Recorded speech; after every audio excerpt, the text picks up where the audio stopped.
I was well into my 30s before I saw a red kite in the wild. Now, where I live on the Hampshire-Berkshire borders, they are more common than magpies. I saw my first otter in the wild 10 years ago. I would have doubted my eyes, except you can hardly mistake an otter for anything else. The Thames was declared biologically dead in the 50s. Now it's teeming with life. You can fish for salmon from its banks. Why? For the same reason that you breathe cleaner air and drink cleaner water in London than in Lahore, namely that London is a capitalist country. Wealth gives people an incentive to treat their environment as a renewable resource.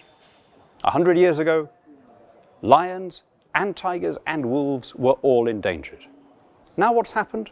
Well, since then, wolves have rebounded, tigers have flatlined, lions continue to decrease. Why?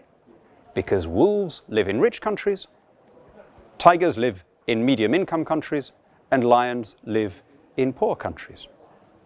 These things shouldn't need saying, and yet environmental solutions these days are always presented in leftist terms. The answer to every ecological challenge always is supposed to involve more bureaucracy, more state control, higher taxes, loss of national sovereignty. In fact, it was Karl Marx who taught that nature was a resource to be exploited, a doctrine that found brutal realization in the smokestack economies of Eastern Europe.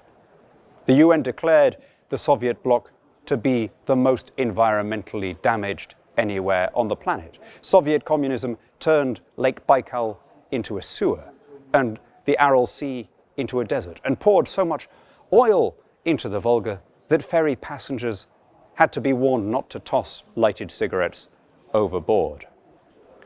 The clue is in the name. If you want conservation, back the Conservatives.